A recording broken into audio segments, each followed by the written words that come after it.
People who have won a win-a-day date with a celebrity competition. How was it? Back when the Spice Girls were big in the early 2000s. They were in town for a concert. A local radio station was doing a contest where you call in to win breakfast with the Spice Girls. I was a young teenage boy back then, who was at home sick from school that day. So for sheets and giggles I decided to call to try to win. I ended up winning.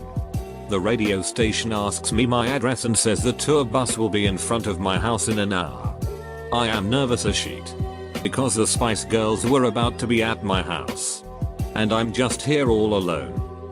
Mind you, I am the shyest person you will ever meet. And a tour bus full of the hottest girl band on the scene was about to be at my house. So the bus finally arrives. Only it wasn't really the Spice Girls. It was 4 old ladies who called themselves the Spice Girls, who were cooks. They ended up making scrambled eggs, pancakes, and toast for me on the tailgate of their bus. It was the strangest, weirdest, most awkward thing ever. And no one but me was there to witness it. I had this happen once quite by accident. It was in 1987 and I was hanging out with a friend at her place. We were listening to the radio and the DJ came on saying he had tickets to a concert. I called and damned if I didn't win. The concert was the next weekend. They said they were doing a remote out of the Hard Rock Cafe that day and that I could come get the tickets there. Okay. Cool. We'll get the tickets. Grab lunch and then he'll sometime till the concert starts. We head down there at the appointed time. Go and tell them why we are there and they lead us off to a side dining room and sit us down. They say we get lunch too and hand us a menu. As we are ordering, other people come and sit down at the table with us. They look like typical 80s headbangers. Then I realize they have British accents. I do a double take and think, damn, that guy looks like Joe Elliott. I glance around the table and seeing Rick Allen. Confirmed it. I'm sitting at a table with ducking Def Leppard. They were pleasant.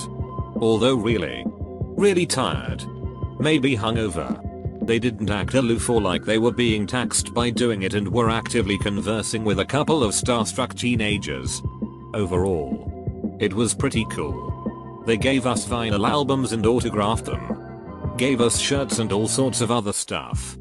Definitely a good memory. Overall, it was a great experience. When I was 12 I won a contest to play video games with Linkin Park before a concert of theirs. There were these video game buses set up at the venue that I was asked to wait outside of while security brought the band out. The band ended up only being Rob, the drummer, and my brother-in-law, and I just stood outside the bus and talked to him for like 10 minutes before he left. I won a contest with my brother to spend the day in LA with Donald Faison. Personally, Scrubs was one of my favorite shows, so I was beyond excited to go. Donald was super cool. He even let my brother and I do the Eagle. Additionally, because it was the last taping of the season for his show The X's, he took us to an after party and we spent time with Wayne Knight, Newman from Seinfeld, while they were taping. I got a VIP pass and Donald told everyone that basically I could do what I wanted, which included walking behind set, meeting the cast and crew's family, and eating the food behind the set. It was one of the coolest experiences ever. Donald was an amazing host. A real down-to-earth guy and a genuine person. My only regret is that we didn't stay longer. I don't know if this quite counts, but in 6th grade I won a science competition called D-Submission and my group got a trip to DC. Our group's mentor was Arthur Fry, the guy who invented the post-it note. I was ducking thrilled and chatted with him non-stop the entire trip. And he couldn't have been more happy about having a bunch of kids hanging on to his every word about science. Flash forward 10 years and I got started as a reporter covering the Patent and Trademark Office in Alexandria. I'm at a gala there for inventors and I ran into Arthur Fry. It's been 10 years. So there's no way he remembers us. But I come up to him anyway and start talking about e-submission. Not only does he remember us, he remembers the project we presented. I was so thrilled.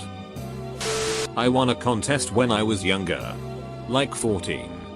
to fly to New York and meet Mark Echo. I was this skinny Midwest white girl meeting a clothing designer for street urban styles.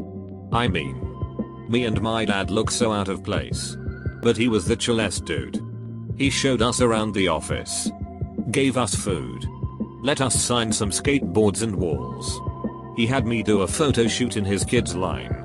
We even went shopping in Manhattan with him and he bought me like $500 worth of brand name clothes. When we were out shopping he had a photographer with us and a personal shopper. People on the street were like, who is she? Because they thought I was famous. Lol. He was the chillest dude and didn't mind at all that we were there. He was doing a collaboration with 50 Cent and let me meet him and take a photo. It was such a weird experience and the only reason I won was because my dad entered tons of random contests and won a lot. But this was definitely the biggest he ever won. I love getting to tell people I've met 50 Cent. They never believe me.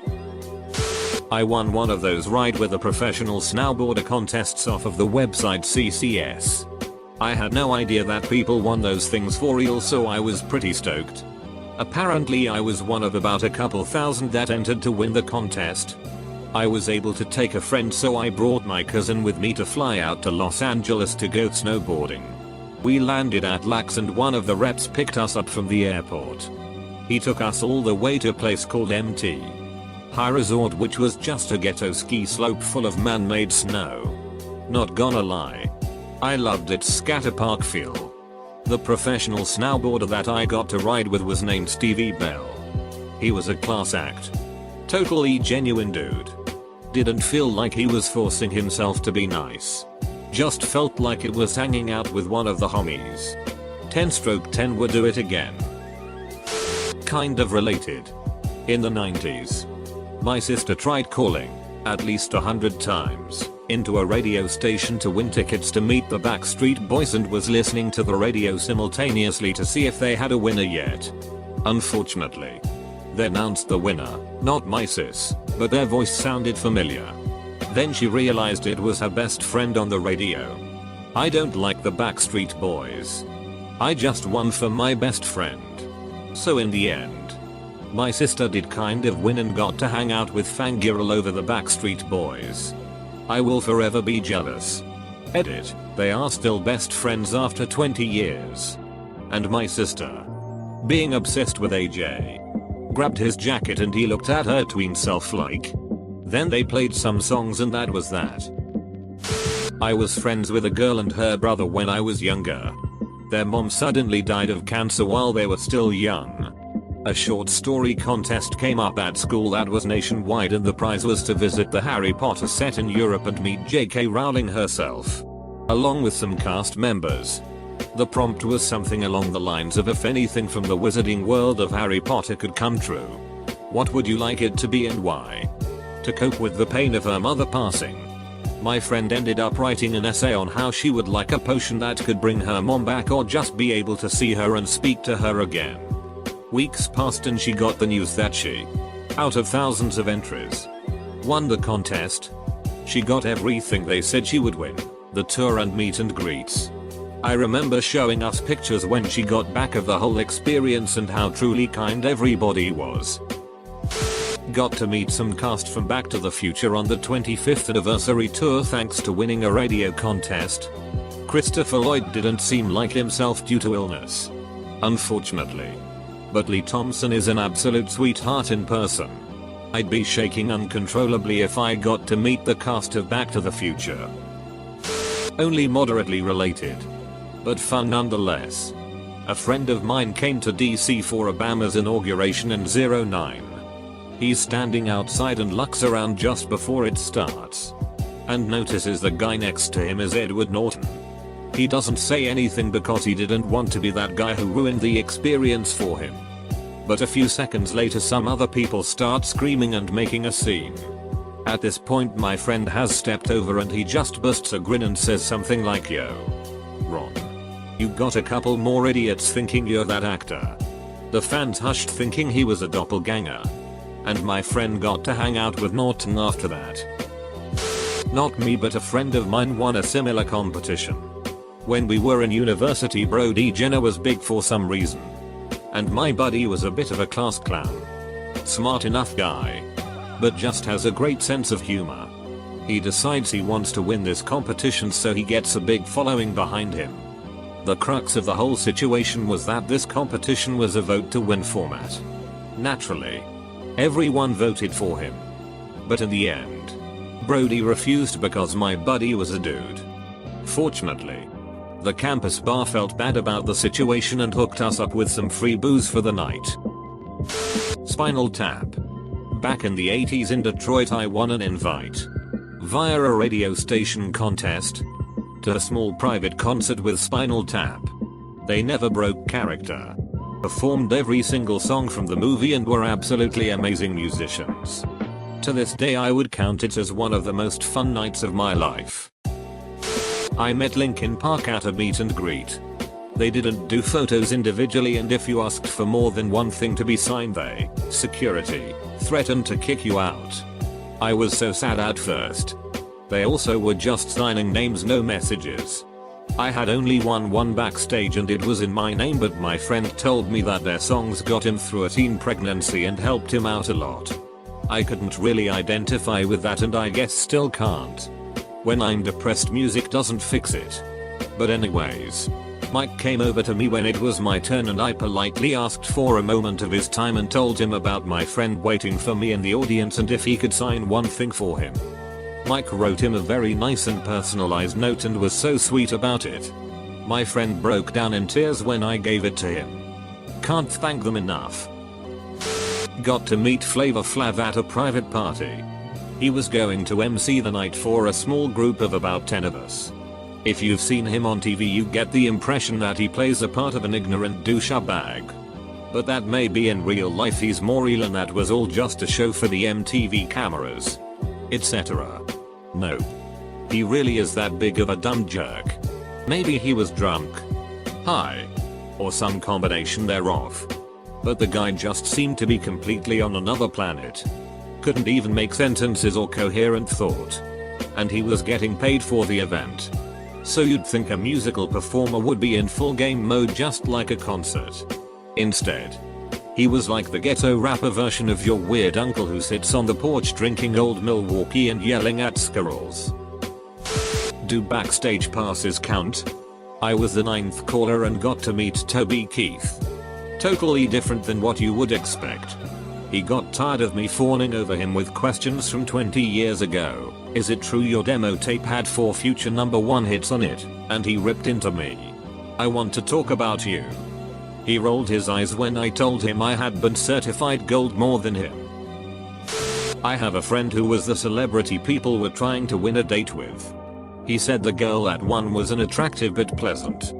Took a limo to get some dinner, then they went to pre-screening for a film. He was a movie critic. Sounded pretty uneventful. I got the chance to spend the day with Michael Jackson when I was a little kid. He even let me milk his cow. But for some reason I had to do it blindfolded. My sister got to meet Linkin Park and got to chill backstage. It was something she won at a massive drawing nationwide, then rubbed it all in my face. Until she got too proud and said, I told them that I like that monkey song, you know, the one that goes ooh ah ha ha. They just looked at me when I said it, but I had fun. I couldn't hold my laugh in. Christ, I would pay to see Chester just staring daggers at her. Won a contest, her sister private. We were 5 lucky winners. Fan interaction with Booker T and Gail Kim when they were promoting TNA. Great experience. Both were really cool to us. Signed autographs. Took pictures. And gave each a bag of TNA gifts. In college, I won a contest to meet Graham Chapman of Monty Python. It was one of the great experiences of my life. He was a really sweet, low-key guy. He didn't act at all like a comedian. He was a bit stiff and formal. Almost like a doctor. Very kind and polite. But seemed a bit uncomfortable being a room with a handful of awestruck college kids. I made a silly crack about how sad the hors d'oeuvres were and he laughed out loud. So now, for the rest of my life, I can say I made Graham Chapman laugh. It was barely a year later that he died. I was devastated. but it will always be a deeply treasured memory. I have his autograph framed on my wall. I won a radio contest in Europe back in 1994 to meet Nirvana at their last concert. I did not care for Dave or Christ, though they were super nice. I was annoyed that Kurt did not make himself available until after the show. He invited me and my friend into his staging room and apologized for being a big dig and not meeting us earlier. He was very cool, but I could totally tell this guy was burned and stressed out. I won a radio contest to meet Katy Perry at her Six Flags concert in San Antonio, TX. Clearly back in her early days. She signed a poster, took a pic with me, and complimented my dress. In person she looks exactly how she does on TV. And yes, da boobs real. Edit, I'm a dumb tit who couldn't words. Won some radio contest and New Found Glory came to play at my high school in Utah. It was awesome. I was right up front and center by the stage. Go to sing parts of a few songs when Jordan put the mic in my face. And afterwards got to chat with the whole band. They all autographed the shirt I was wearing. I probably annoyed the duck out of them in hindsight. I even snuck into the school before the concert started.